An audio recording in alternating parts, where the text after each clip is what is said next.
मेरठ के लोहिया नगर थाना क्षेत्र स्थित एक निजी अस्पताल में नर्सिंग स्टाफ की ओटी के अंदर सब मिलने से हॉस्पिटल स्टाफ में हड़कंप मच गया।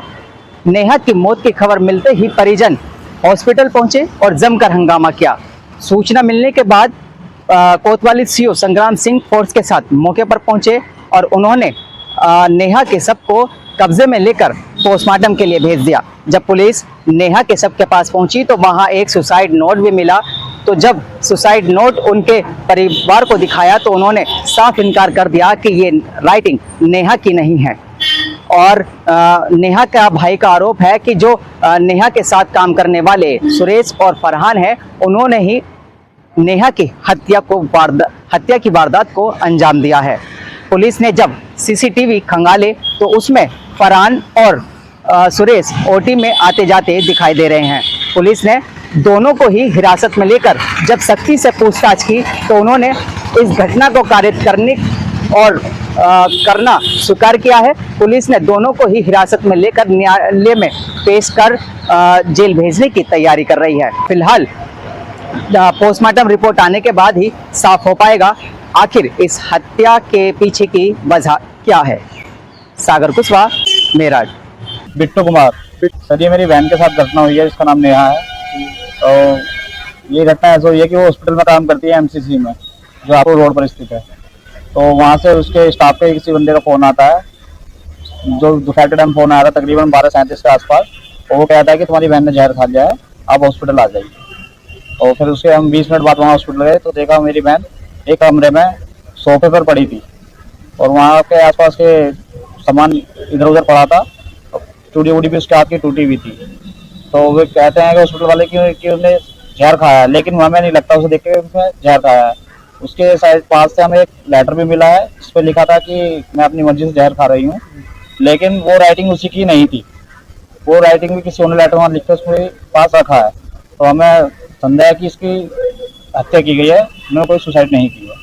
हाँ, पुलिस से बातचीत करी है, कोतवाल सीओ जी से बात हो रही है जिनके अंदर एक केस है। वो कह रहे हैं कि हाँ आपका सब सही लिख रहा है कि उसकी हत्या ही की गई है। जैसे जैसे एविडेंस मिलते जा रहे हैं केस करीब होता जा रहा है।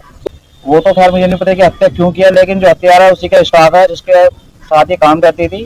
ओटी में टेक्नीशियन का काम करते थे। 3 जने थे, एक का नाम सुरेश चंद है, दूसरे का फरहान का है। तो दोनों ने ही मिलकर इस केस को आगे उसकी हत्या की है।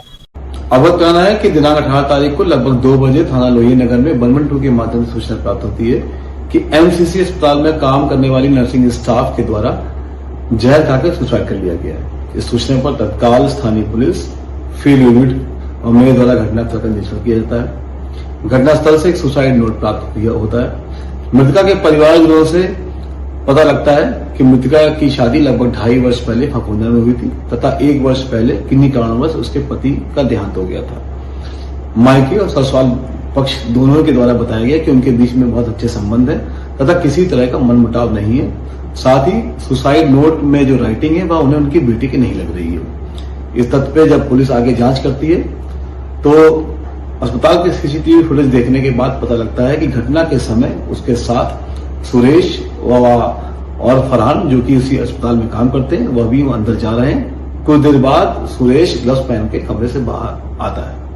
पुलिस के द्वारा दोनों को जब हिरासत में लेके कड़ाई से पूछताछ की जाती है तथा उनके फोन कॉल चेक किए जाते हैं तो दोनों के द्वारा घटना कारित करना स्वीकार किया जाता है। सुरेश के द्वारा बताया गया कि वह शादीशुदा है, उसके 5 साल का एक बेटा है।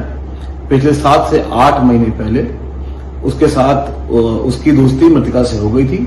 मृतका के द्वारा उसके साथ शादी करने की इच्छा जाहिर की गई थी, जिसके लिए वो तैयार नहीं था। आज मौका पाते ही जब पीड़िता के द्वारा बताया गया कि उसे कमजोरी फील हो रही है तो ड्रिप चढ़ाने के बहाने सुरेश व फरहान दोनों ही उसके साथ कमरे में जाते हैं तथा ड्रिप के साथ एक कोई रासायनिक पदार्थ मिलाकर उसे इंजेक्ट कर देते हैं, जिससे उसकी मृत्यु हो जाती है। तथा पुलिस को गुमराह करने के लिए पास ही पड़े नोटपैड से सुसाइड नोट लिखकर वो पास में डाल देते हैं। पुलिस के द्वारा मौके से सुसाइड नोट का नोटपैड, सिरिंज, केमिकल रासायनिक पदार्थ का रैपर, कैनुला व उसका मोबाइल फोन कब्जे में ले लिया गया है। फील्ड यूनिट के द्वारा सभी को कब्जे में लेकर फॉरेंसिक जांच के लिए भेजा जा रहा है। पुलिस के द्वारा दोनों को ही गिरफ्तार करके न्यायिक परीक्षा में भेजा जा रहा है मामले में अन्य विधिक कार्रवाई पेश लेते हैं।